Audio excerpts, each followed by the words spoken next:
story, you tell the whole world that this is Bear territory. And while today is the final home game of the season for one team, it is more importantly a celebration, Senior Day. As we see a squad from the Big 12, the Baylor Bears, taking on the #1 team in the land, the California Golden Bears.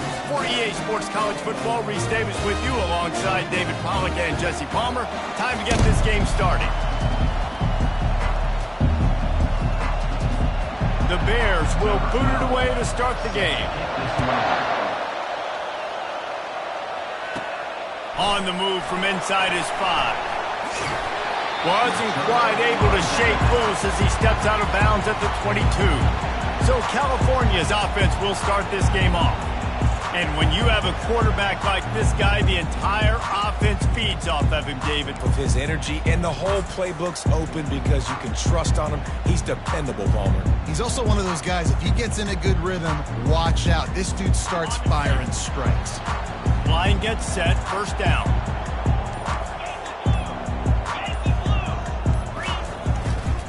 One running back in the backfield, and he has it. He's stuffed after picking up 1 to the 23.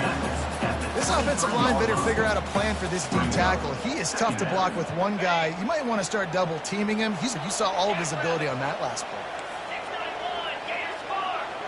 It's the handoff. And he found plenty of running room on that one before the defense was finally able to get him down. They've got a 1st and 10 at the 34. Use the play fake, now to throw. On the move, he fires. Makes a connection. Slammed to the ground, but not before he gets the first down. If you're going to be a quarterback in the Heisman race, you got to win games and you got to put up big numbers, and that's exactly what this guy has done all season long. Top 10 in the nation in passing yardage, and he's the biggest reason why they've been winning. Looking to the big tight end. He's got it. Takes it to the house. Touchdown, Cal! Well, this offense is top 10 in the country in points per game because they've got a lot of speed and they've got home run hitters.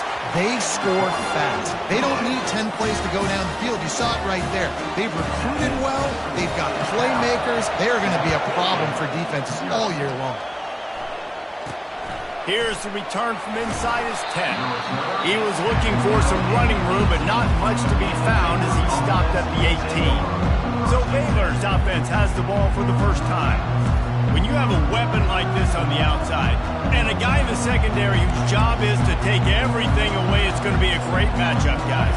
It's so fun to see how you attack great safeties in the middle of the field. Are you willing to do that, or are you going to try to live on the perimeter? This offensive matchup will be great. Yeah, normally you'd say receiver versus safety, the receiver's going to win. This safety, though, has got the speed to run with this guy, and he's going to make it interesting back there. It has been a season to forget, and honesty compels us to say changes are probably coming. I'm not sure, but I think Reese Davis just fired a coach.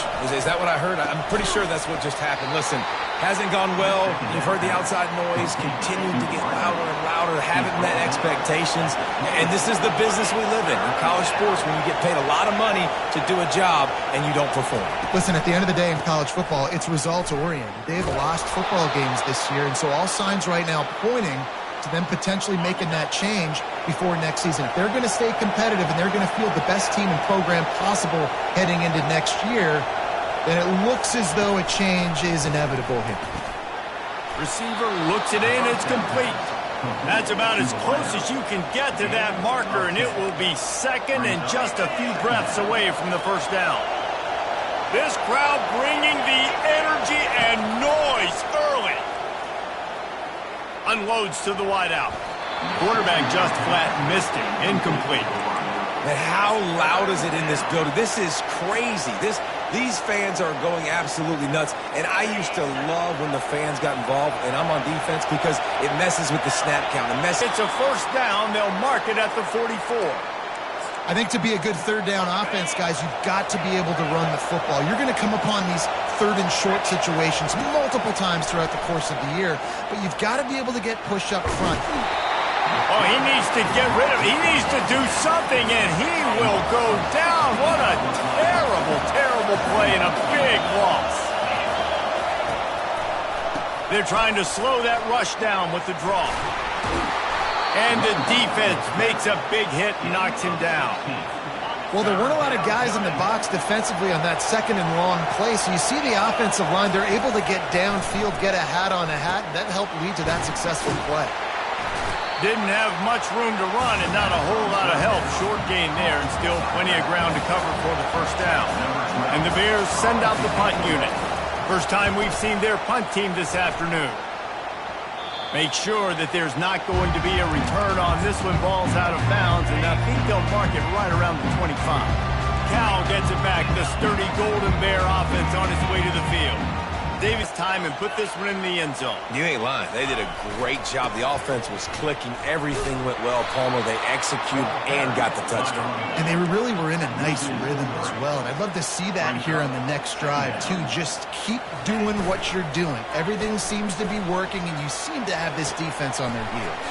Snagged on the outside. It's Wolf. And he'll step across the sidelines after making a good gain on that one. Ball sitting right at the 30. It'll be third and short. Now the quarterback moving. Grab near the marker. It's Newton. He steps out of bounds, but he's got enough for a first down. The Golden Bears come to the line with a new set of downs. Quarterback reacting to what the D is showing. Looking to move it through the air. Going over the top. But that one falls incomplete, trying to get a chunk play on that one. After the misfire, now on second down. You know, they say sometimes for quarterbacks the hardest throws to make are when the guy's wide open. How do you miss that throw if you're the QB? Just put air on it. You can underthrow it by 10 yards. That receiver would have come back and fielded a punt. That pass is incomplete, and they might be fortunate it wasn't knocked free for a fumble.